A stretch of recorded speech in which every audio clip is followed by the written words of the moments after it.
ترقی دی گئی۔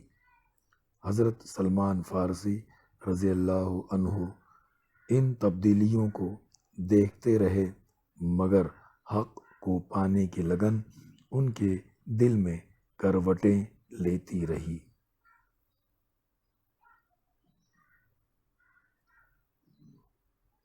حضرت سلمان رضی اللہ عنہ کے والد یوزخشان بن مرسلان اصفہان کے ایک گاؤں جیان کے ایک بڑے مجوسی زمیندار تھے۔ کسی وجہ سے انہوں نے جیان سے ترک وطن کر کے ہرمز میں سکونت اختیار کر لی تھی۔ اسی گاؤں میں حضرت سلمان رضی اللہ عنہ پیدا ہوئے۔ ان کا پہلا نام ماہویہ تھا۔ وہ اپنے والد کے لیے دنیا کی ساری چیزوں سے زیادہ محبوب تھے، اسی لیے بچپن سے ان کا بہت زیادہ خیال رکھا جاتا تھا۔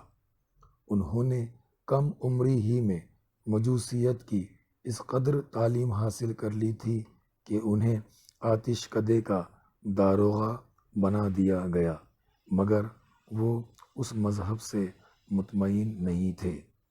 ایک دن کا ذکر ہے کہ حضرت سلمان رضی اللہ عنہ کے والد نے کسی کام کے لیے انہیں کھیت میں جانے کے لیے کہا۔ کھیت کے راستے میں ایک گرجا گھر تھا۔ حضرت سلمان رضی اللہ عنہ کھیت میں جانے کے بجائے اس گرجا گھر میں چلے گئے اور دیر شام تک وہیں رہے۔ گرجا گھر کی رسومات اور عبادات کے طریقے سے وہ بہت متاثر ہوئے۔ گھر لوٹ کر انہوں نے ساری روداد اپنے والد کو سنائی۔ یہ سن کر وہ بہت برہم ہوئے اور حضرت سلمان رضی اللہ عنہ کے پیروں میں بیڑیاں ڈال دیں۔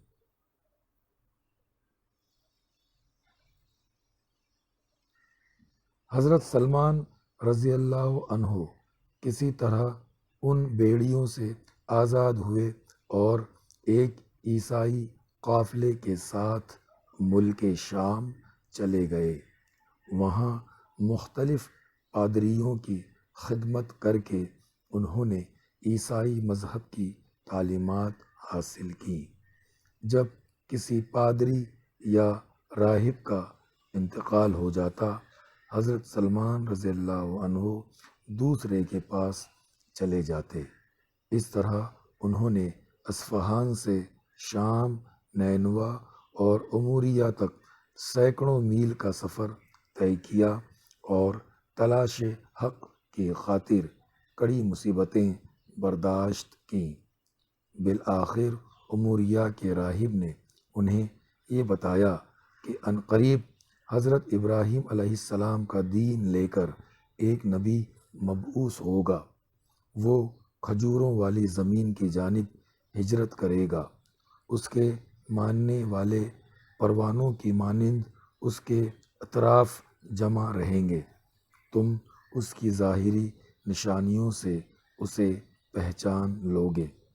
اے سلمان سن، اس کی نشانی یہ ہوگی کہ وہ صدقے کا مال نہیں کھائے گا، وہ ہدیہ قبول کرے گا اور اس کے شانوں کے درمیان نبوت کی مہر ہوگی۔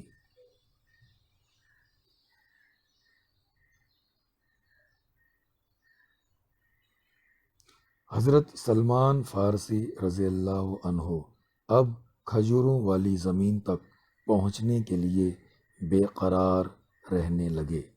انہوں نے لوگوں سے اس سرزمین کے متعلق دریافت کیا تو پتہ چلا کہ یہ عرب کی ایک بستی مدینہ ہے۔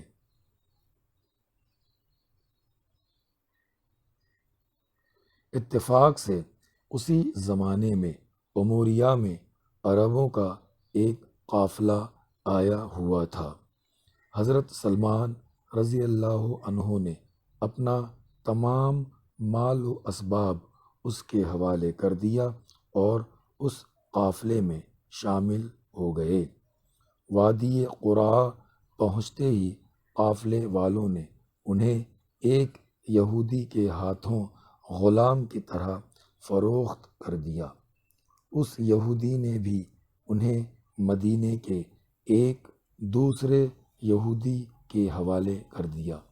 اس طرح حضرت سلمان رضی اللہ عنہ سخت تکلیفوں کا سامنا کرتے ہوئے کھجوروں والی زمین تک پہنچ گئے۔ وہ آنے والے نبی صلی اللہ علیہ وسلم تک پہنچنے کے لیے بے چین رہنے لگے۔ ایک دن وہ اپنے یہودی آقا کے باغ میں درخت پر چڑھ رہے تھے کہ کسی نے باغ کے مالک کو یہ خبر سنائی کہ قبا میں چند لوگ ایک شخص کو اپنا نبی کہہ رہے ہیں اور اس کے گرد جمع ہو رہے ہیں۔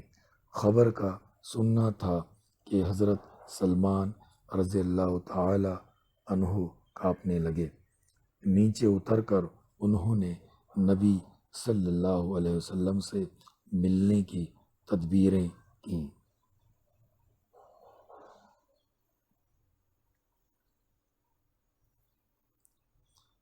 ایک روز موقع پا کر وہ نبی اکرم صلی اللہ علیہ وسلم کی خدمت میں حاضر ہو گئے۔ وہ کچھ کھجوریں اپنے ساتھ لائے تھے۔ انہوں نے کھجوریں یہ کہہ کر رسول اللہ صلی اللہ علیہ وسلم کی خدمت میں پیش کیں کہ یہ صدقہ ہے۔ آپ صلی اللہ علیہ وسلم نے اس میں سے کچھ بھی نہ چکھا اور ساری کھجوریں اپنے صحابہ رضی اللہ تعالی اجمعین کو کھلا دیں۔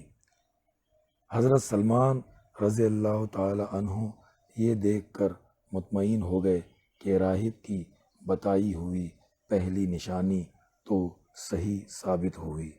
دوسرے موقع پر حضرت سلمان رضی اللہ تعالی عنہ پھر نبی صلی اللہ علیہ وسلم کے پاس پہنچے۔ اس بار کھجوریں دیتے ہوئے انہوں نے کہا کہ یہ تحفہ ہے، تو نبی صلی اللہ علیہ وسلم نے انہیں تناول فرمایا اور اپنے صحابہ رضی اللہ تعالی عنہ اجمعین میں بھی تقسیم کیا۔ اس طرح دوسری نشانی بھی صحیح نکلی۔ حضرت سلمان رضی اللہ تعالی عنہ اب نبی اکرم صلی اللہ تعالی علیہ وسلم کی تیسری نشانی دیکھنے کے لیے بےتاب تھے۔ ایک روز وہ نبی صلی اللہ علیہ وسلم کی پشت کی جانب محفل میں بیٹھ گئے۔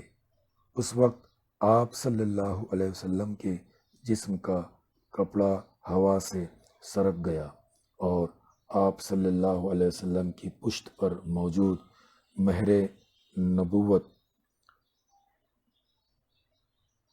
پر حضرت سلمان رضی اللہ تعالیٰ عنہ کی نظر پڑ گئی۔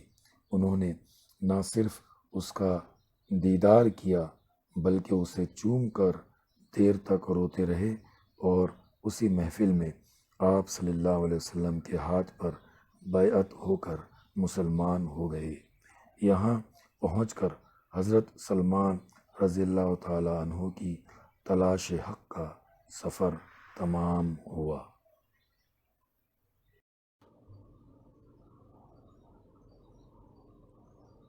ایک روز موقع پا کر وہ نبی اکرم صلی اللہ علیہ وسلم کی خدمت میں حاضر ہو گئے۔ وہ کچھ کھجوریں اپنے ساتھ لائے تھے۔ انہوں نے کھجوریں یہ کہہ کر رسول اللہ صلی اللہ علیہ وسلم کی خدمت میں پیش کی کہ یہ صدقہ ہے۔ آپ صلی اللہ علیہ وسلم نے اس میں سے کچھ بھی نہ چکھا اور ساری کھجوریں اپنے صحابہ رضی اللہ عنہ اجمعین کو کھلا دیں۔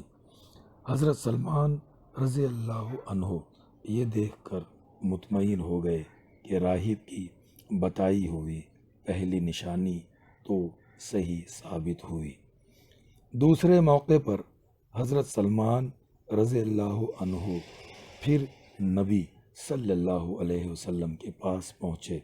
اس بار کھجوریں دیتے ہوئے انہوں نے کہا کہ یہ تحفہ ہے، تو نبی صلی اللہ علیہ وسلم نے انہیں تناول فرمایا اور اپنے صحابہ رضی اللہ عنہ میں بھی تقسیم کیا۔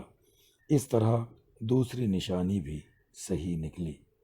حضرت سلمان رضی اللہ عنہ اب نبی اکرم صلی اللہ علیہ وسلم کی تیسری نشانی دیکھنے کے لیے بےتاب تھے۔ ایک روز وہ نبی صلی اللہ علیہ وسلم کی پشت کی جانب محفل میں بیٹھ گئے۔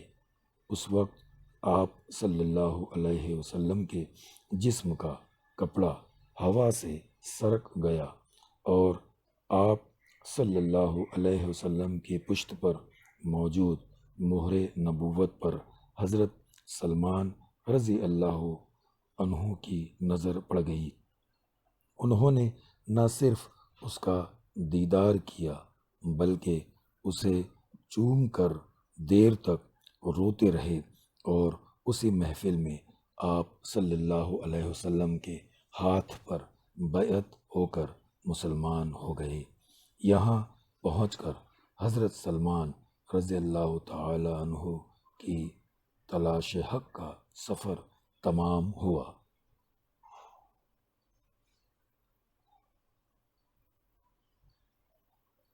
حضرت سلمان رضی اللہ عنہ اب اہل مدینہ اور مہاجرین کے بھائی بن گئے تھے۔ سب ان کی قدر کرتے اور انہیں عزت کی نظر سے دیکھتے۔ حضرت محمد صلی اللہ علیہ وسلم نے ایک صحابی ابو درداء رضی اللہ تعالی عنہ اور حضرت سلمان رضی اللہ عنہ کے درمیان رشتہ مواخطہ قائم کر دیا۔ اخوت کا یہ رشتہ دونوں کے درمیان تا حیات قائم رہا۔ عبادتوں کی کثرت اور اہل خانہ سے غفلت جب حضرت ابو درداء رضی اللہ تعالی عنہ کے معمولات بن گئے تو حضرت سلمان رضی اللہ عنہ نے انہیں ٹوکا اور کہا کہ جہاں تم پر اللہ کے حقوق ہیں وہیں بیوی بچوں کے بھی حقوق ہیں، اور رات کو جاگنے کے ساتھ سونا بھی ضروری ہے۔ دوسرے دن یہ دونوں حضرات حضور اکرم صلی اللہ علیہ وسلم کی خدمت میں پہنچے اور رات کے معاملے کو آپ صلی اللہ علیہ وسلم کے سامنے رکھا۔ آپ صلی اللہ علیہ وسلم نے فرمایا، سلمان تم سے بڑھ کر دین سے واقف ہیں۔ یہ بزرگی انہیں حق کی جستجو کی وجہ سے حاصل ہوئی تھی۔ ایک مرتبہ صحابہ کرام رضی اللہ عنہ کے ساتھ حضرت سلمان رضی اللہ عنہ بھی حضور صلی اللہ علیہ وسلم کی مجلس میں شریک تھے۔ آپ صلی اللہ علیہ وسلم نے حضرت سلمان رضی اللہ عنہ کے سر پر ہاتھ رکھ کر فرمایا، اگر دین سریا پر بھی ہوگا تو فارس کا ایک آدمی اس کو پا لے گا۔ آپ صلی اللہ علیہ وسلم صحابہ کرام رضی اللہ عنہ اجمعین سے فرماتے، جس نے سلمان کو ناراض کیا اس نے خدا کو ناراض کیا۔ لوگ جنت کے مشتاق ہوتے ہیں مگر جنت سلمان کی مشتاق ہے۔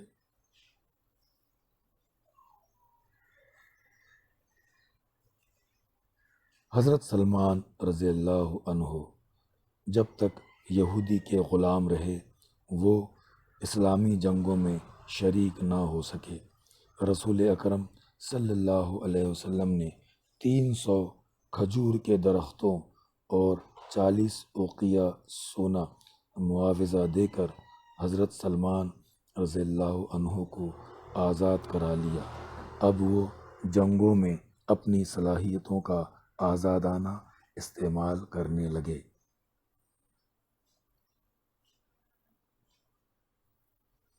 مشرکین مکہ اور یہودیوں نے مل کر جب مدینے پر حملے کی تیاریاں شروع کیں، اس وقت مدینے کو دشمنوں سے محفوظ رکھنے کے لیے حضرت سلمان فارسی رضی اللہ عنہ نے شہر کے گرد خندق کھودنے کا مشورہ دیا، جسے آپ صلی اللہ علیہ وسلم نے پسند فرمایا۔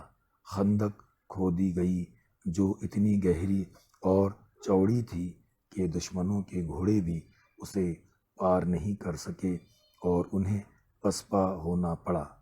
خندق کی کھدائی کی وجہ سے اس غزوے کو غزوہ خندق کہا جاتا ہے۔ اس جنگ کے بعد حضرت سلمان رضی اللہ تعالیٰ عنہ مختلف جنگوں میں شریک ہوتے رہے۔ طائف کی جنگ میں ان کی ایما پر مسلمانوں کی جانب سے منجنیق کا استعمال ہوا۔ حضرت ابوبکر رضی اللہ عنہ اور حضرت عمر رضی اللہ عنہ کے خلافت کے دور میں بھی حضرت سلمان فارسی رضی اللہ عنہ نے بہت سے جنگی کارنامے انجام دیے۔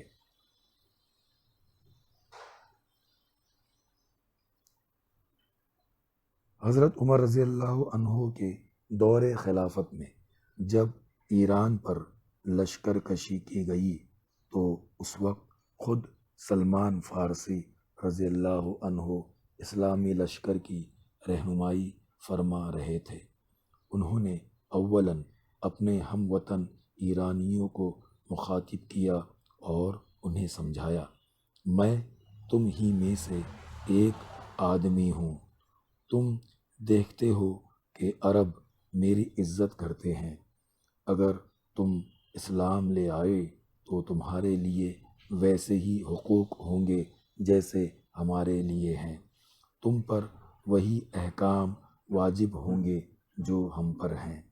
لیکن ایرانیوں نے ان کی باتیں ماننے سے انکار کر دیا تو جنگ لڑی گئی اور دشمن کو شکست کا سامنا کرنا پڑا۔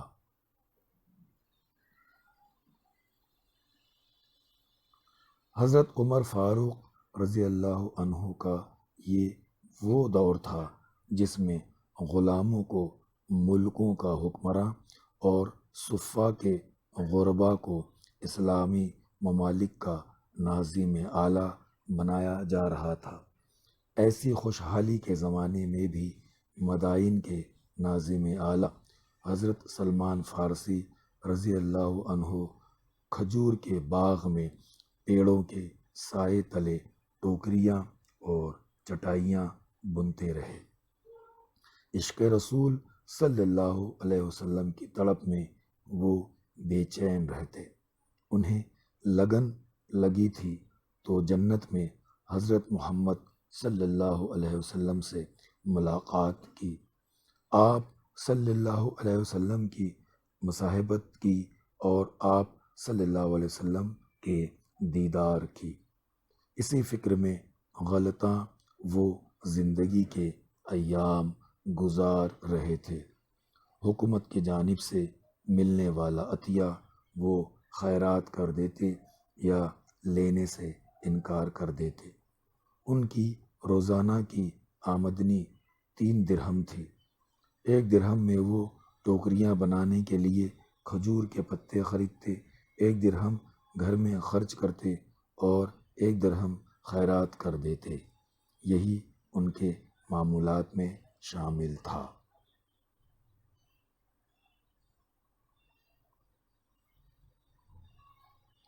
اسی حالت میں حضرت سلمان رضی اللہ عنہ کا دنیا سے رخصت ہونے کا وقت آ گیا۔ وہ سخت علیل تھے۔ جب حضرت سعد بن وقاص رضی اللہ عنہ ان کی عیادت کے لیے تشریف لائے تو انہیں دیکھ کر سلمان فارسی رضی اللہ عنہ رونے لگے۔ سعد رضی اللہ عنہ نے رونے کی وجہ پوچھی تو فرمایا، حضور صلی اللہ علیہ وسلم نے ہم سے عہد لیا تھا کہ تمہارا ساز و سامان ایک مسافر کے سامان سفر سے زیادہ نہ ہو، مگر میرے پاس تو اتنا زیادہ سامان ہے، میں اپنے محبوب صلی اللہ علیہ وسلم کو کیا منہ دکھاؤں گا۔ حضرت سعد رضی اللہ عنہ فرماتے ہیں کہ اس وقت حضرت سلمان رضی اللہ عنہ کا کل اثاثہ ایک بڑا پیالہ اور ایک تسلا تھا۔ حضرت سلمان فارسی رضی اللہ عنہ سن 33 ہجری میں دنیا سے رخصت ہوئے۔ انتقال کے وقت وہ 80 برس کے تھے۔ ان کا مزار مدائن یعنی عراق میں ہے۔